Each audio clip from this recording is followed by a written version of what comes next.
Welcome back to Footnotes and Folly. I am Pembroke and this is part 16. The fraud is uncovered. The false Magi has no ears, cropped long ago as a punishment, and 7 Persian noblemen, Darius the boldest among them, resolved to act.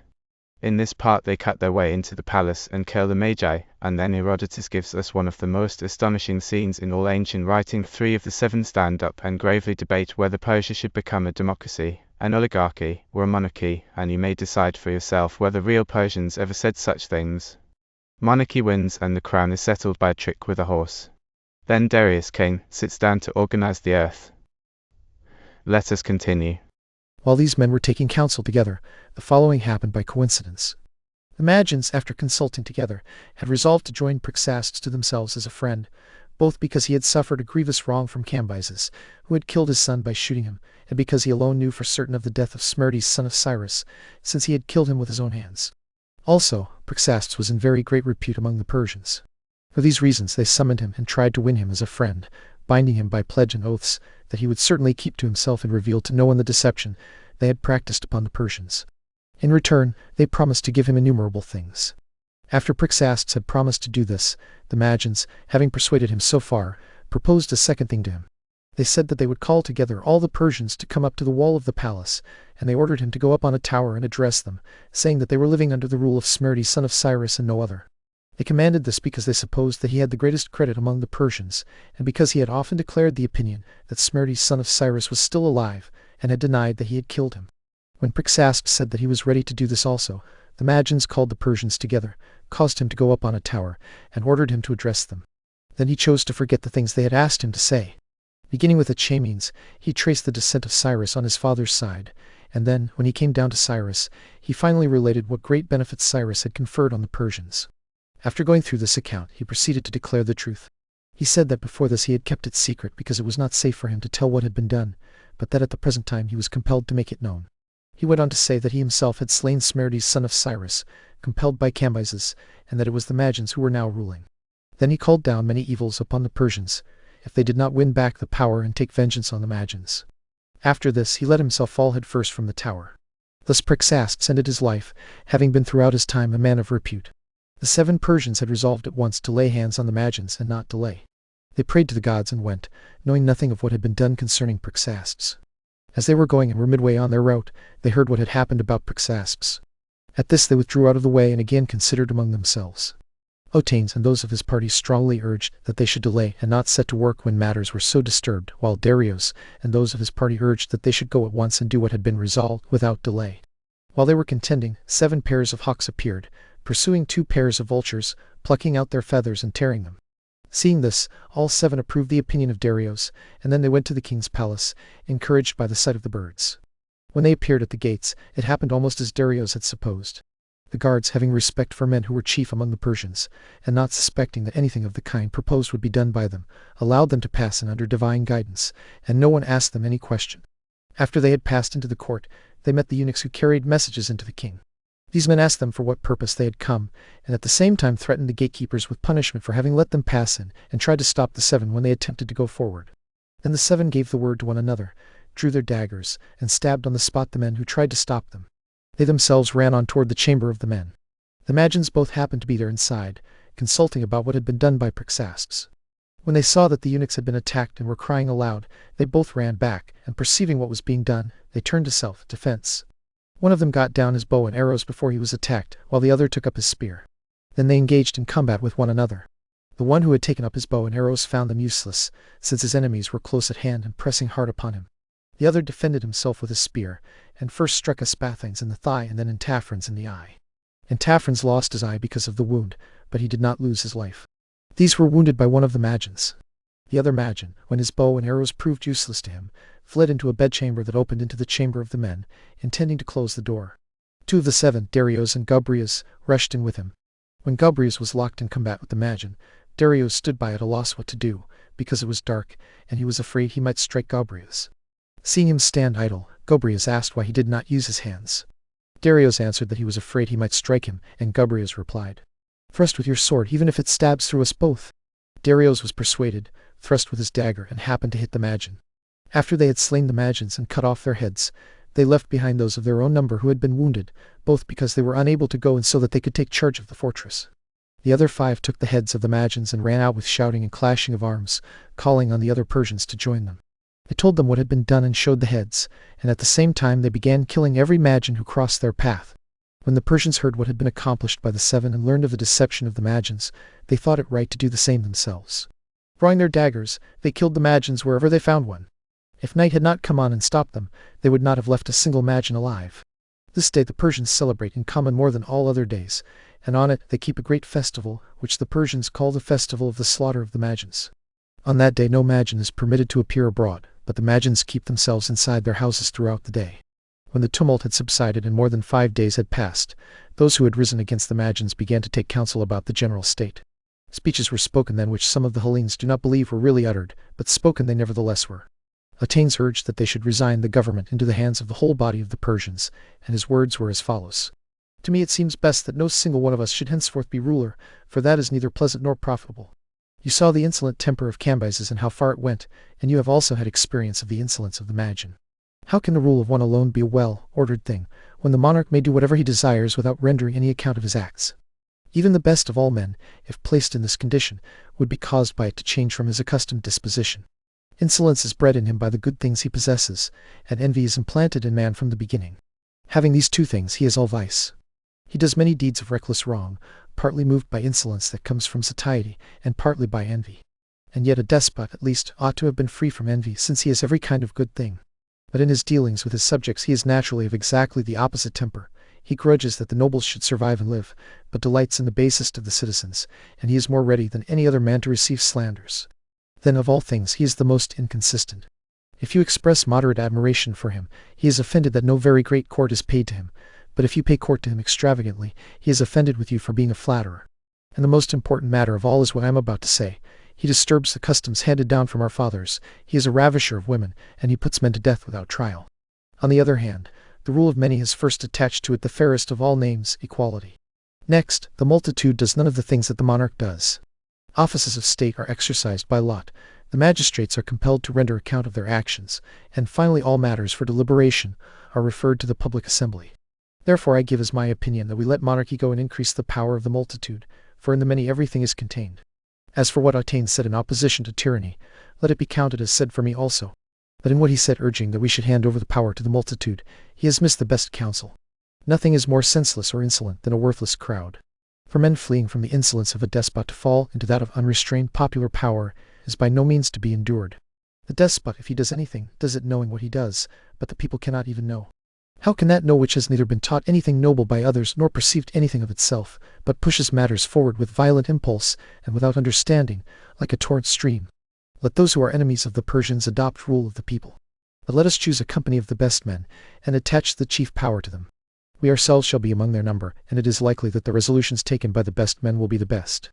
In my view, Macabizos was right in what he said about rule by the multitude, but wrong in what he said about rule by a few. 3 forms of government have been set before us, and each is supposed to be the best of its kind: a good popular government, rule by a few, and third, rule by one man. I say that this last is far better than the others. Nothing can be found better than the rule of one man, provided he is the best kind of man. With the best judgment, he would guard the people without blame, and plans made against enemies would be kept most secret in that form of government. But in an oligarchy, it often happens that many men are trying to serve the commonwealth with virtue, while strong private hatreds arise among them. Each man wants to be leader himself and to win in debate, and so they fall into bitter hostility with one another. From that come factions, from factions comes murder, and from murder comes rule by one man. In this very way it is shown how much better monarchy is. Again, when the people rule, corruption must inevitably arise, and when corruption appears in the commonwealth, the corrupt men do not become enemies of one another, but close friends. Those who are corruptly harming the commonwealth secretly join together to do it. This continues until, at last, someone takes the leadership of the people and stops such men. For this reason the man I mean is admired by the people, and once he is admired, he suddenly appears as monarch. So this too gives an example proving that rule by one is best. Finally, to sum everything up in one word, where did the liberty we now possess come from, and who gave it to us? Was it a gift from the people, or from an oligarchy, or from a monarch? My opinion, therefore, is that since we were set free by one man, we should preserve that form of rule, and in other matters, too, we should not abolish the customs of our fathers when they are well ordered, for that would not be the better course. These 3 opinions had now been proposed, and the other 4 of the 7 men agreed with the last one. When Atenes, who wished to give equal rights to the Persians, saw that his opinion had been defeated, he spoke to the assembled men. He said that it was now clear one of them had to become king, whether he was chosen by lot, or by leaving the decision to the whole Persian people and accepting the man they chose, or by some other method. As for himself, he would not compete with them, because he did not wish either to rule or to be ruled. On that condition he gave up his claim to power. Neither he nor his descendants in future were to be ruled by any of the others. After he had said this, the 6 agreed with him on these terms. Atenes no longer competed with them, but withdrew from the meeting, and even in Herodotus' own time his house alone, of all the Persian houses, remained free. It obeyed the king only so far as it chose to do so, while still not breaking the laws of the Persians. The remaining 6 continued to deliberate about how they should establish a king in the fairest way. They decided that if the kingship went to any one of the 7 other than Atenes, Atenes and his descendants after him should receive special gifts, every year a Median robe, and all the gifts that the Persians considered most valuable. They decided to give him these things because he had first suggested the enterprise, and had brought them together. These were the special honors for Atenes. They also made rules for all of them in common. Any one of the 7 who wished might enter the royal palaces without anyone announcing him first, unless the king happened to be sleeping with his wife, and the king was not allowed to marry from any family except those of the men who had joined him in the revolt. As for the kingship itself, they decided that when they were mounted on their horses in the suburb of the city at sunrise, the man whose horse first neighed should have the kingdom. Waybearers, we have decided about the kingship in this way. When we are mounted on our horses at sunrise, the man whose horse first neighs shall be king. Now then, if you have any cleverness, contrive matters so that we win this prize, and not any other man. My master, if it truly depends on this whether you become king or not, then be confident in this matter and keep good courage. No one else shall be king before you, for I have charms at my command for just this purpose. Darius answered that if Waybearers had such a trick, it was time to devise it, and not put things off, since the trial would be the next day. Hearing this, Waybearers did the following. As night was coming on, he took one of the mares, the one that the horse of Darius liked best, led her into the suburb of the city, and tied her there. Then he brought the horse of Darius to her. For some time he led the horse around the mare, making him pass so close that he touched her, and at last he let the horse mount her. At dawn the 6 came to the appointed place, riding their horses. As they rode through the suburb of the city and came near the place where the mare had been tied the night before, the horse of Darius ran up to the spot and neighed. Just as the horse did this, lightning flashed and thunder sounded from a clear sky. These events completed the claim of Darius, for they seemed to have happened by some divine design, and the others leapt down from their horses and did obeisance to Darius. Some say that this was the contrivance of Waybearers, but others give another account, for the Persians tell the story both ways. According to the other version, Waybearers touched the mare's parts with his hands and kept his hand hidden in his trousers, and when, at sunrise, they were about to let the horses go, Waybearers pulled out his hand and put it to the nostrils of the horse of Darius. The horse caught the smell, snorted, and neighed. So Darius the son of Herodotus was declared king. In Asia, all peoples except the Arabians were subject to him, having been subdued first by Cyrus and later again by Cambyses.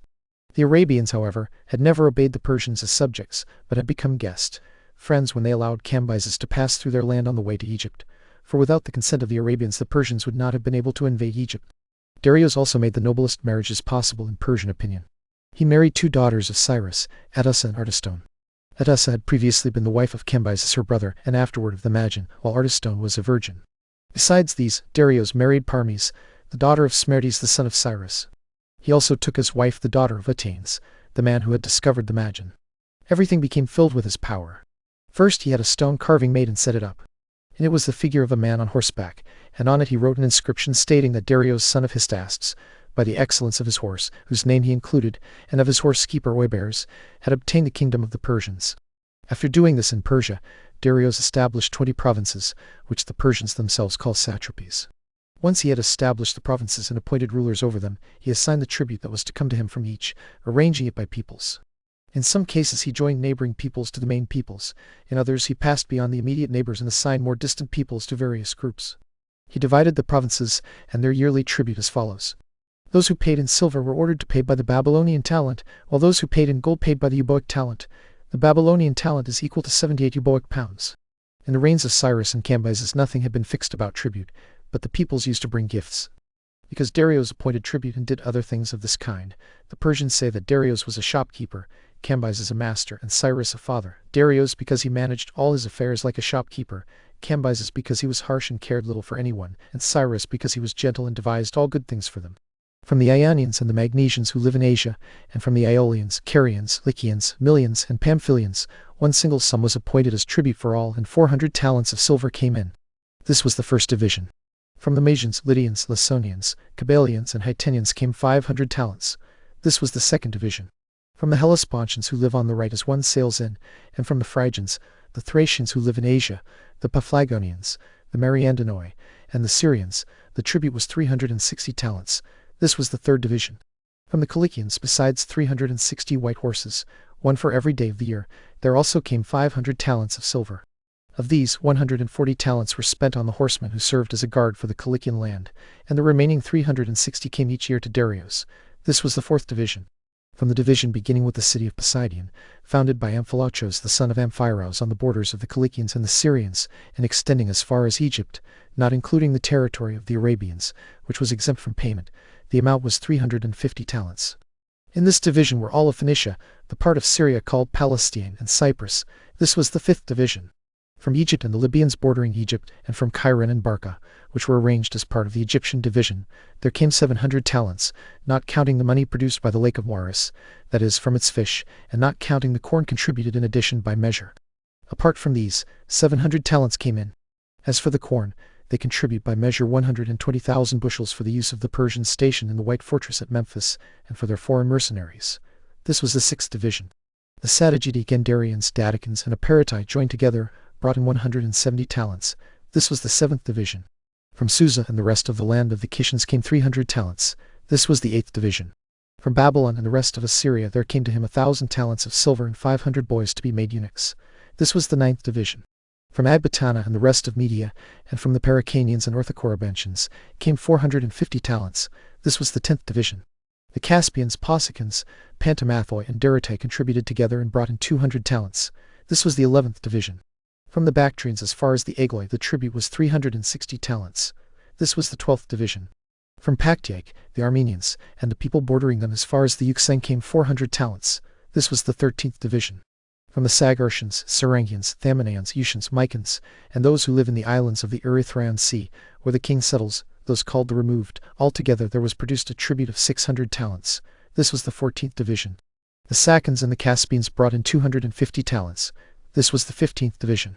The Parthians, Chorasmians, Sogdians, and Arians brought 300 talents. This was the 16th division. The Paracanians and the Ethiopians in Asia brought in 400 talents. This was the 17th division. For the Machinians, Cisperians, and Elerodians, a tribute of 200 talents was appointed. This was the 18th division. For the Moskoi, Tiberenians, Macrinians, Mosonoikoi, and Mares, 300 talents were ordered. This was the 19th division. The Indians are more numerous than any other people known to us, and they brought in a greater tribute than all the rest, 360 talents of gold dust. This was the 20th division. If the Babylonian talents are compared with Euboic talents, the silver amounts to 9,880 talents. If gold is reckoned at 13 times the value of silver, weight for weight, then the gold dust amounts to 4,680 Euboic talents. When all these sums are added together, the total collected each year as tribute for Darius comes to 14,560 Euboic talents. The smaller sums beyond these I pass over and do not mention. This was the tribute that came into Darius from Asia and from a small part of Libya. As time went on, other tribute also came in from the islands, and from those who live in Europe as far as Thessaly. The king stores this tribute in his treasury in the following way. He melts it down and pours it into earthenware jars. When the jars are full, he removes the earthenware from the metal. Whenever he needs money, he cuts off as much as he requires for that occasion. These were the provinces and the assessments of tribute. I have not mentioned the Persian land itself as paying any contribution, because the Persians live in their own land free from payment. There were also some peoples for whom no fixed tribute was appointed, but who brought gifts instead. These included the Ethiopians who border Egypt, whom Cambyses subdued while marching against the long-lived Ethiopians, and those who live around Nysa, which is called sacred, and who celebrate festivals in honor of Dionysus. These Ethiopians and the people who live near them have the same kind of seed as the Colantian Indians, and they live in underground dwellings. The two groups together brought, every other year, and still continue to bring in Herodotus' own time, 2 quart measures of unmelted gold, 200 blocks of ebony, 5 Ethiopian boys, and 20 large elephant tusks. The Colchians had also placed themselves among those who brought gifts, together with the peoples bordering them as far as the range of the Caucasus. Persian rule extends as far as these mountains, but the peoples who live beyond the Caucasus toward the north wind no longer take any account of the Persians. The Colchians and their neighbors continued, down to Herodotus' own time, to bring the gifts they had fixed for themselves every 4 years, 100 boys and 100 maidens. Finally, the Arabians brought 1,000 talents of frankincense every year. These were the gifts that these peoples brought to the king apart from the tribute. The great quantity of gold from which the Indians bring to the king the gold dust already mentioned is obtained by them in the way I shall describe. Part of the Indian land toward the rising sun is sand. Of all the peoples in Asia whom we know, or about whom any certain report is given, the Indians live furthest toward the east and the sunrise, since the country east of the Indians is desert because of the sand. There are many tribes of Indians, and they do not all speak the same language. Some are pastoral and others are not. Some live in the swamps of the river and feed on raw fish, which they catch from boats made of cane. Each boat is made from a single joint of cane. These Indians wear clothing made of rushes. They gather the rushes from the river, cut them, weave them together into a kind of mat, and put this on like a corselet. Other Indians, living east of these, are pastoral and eat raw flesh. They are called Padians, and they follow these customs. Whenever any member of their tribe falls ill, whether woman or man, if it is a man, the men who are his closest companions put him to death, saying that he is wasting away from the disease, and that his flesh is being spoiled for them. Meanwhile, he strongly denies it, and says that he is not ill, but they do not accept this. After they kill him, they feast on his flesh. If it is a woman who falls ill, the women who are most intimate with her do the same to her, as the men do in the other case. In fact, even when a man has reached old age, they kill him and feast on him, but very few of them are counted as old, because they kill everyone who falls sick before reaching old age. Other Indians, by contrast, live in the following way. They do not kill any living thing, they do not sow crops, and it is not their custom to own houses. They feed on herbs, and they have a grain the size of millet, enclosed in a sheath which grows by itself from the earth. They gather this grain, boil it together with the sheath, and eat it as their food. Whenever one of them falls ill, he goes into the desert country and lies there, and none of them pays any attention either to a dead person or to a sick one. All these Indians whom I have mentioned have intercourse openly, like cattle, and they are all of one skin color, resembling the Ethiopians. Also the seed they emit is not white like that of other peoples, but black like their skin. The Ethiopians are similar in this respect as well. These tribes of Indians live farther away than Persian power extends, toward the south wind, and they never became subjects of Darius. And we will stop there, with Darius firmly on the throne, the whole empire carved into 20 provinces, and the gold and silver and strange tribute of the known world flowing towards Susa even, Herodotus says, gold dust dug in faraway India. Next time, in part 17, we go and see those edges of the earth, where the rarest and richest things are found, and we return to find the wheel of fortune coming round at last for Polycrates. Mind the footnotes, and beware the folly.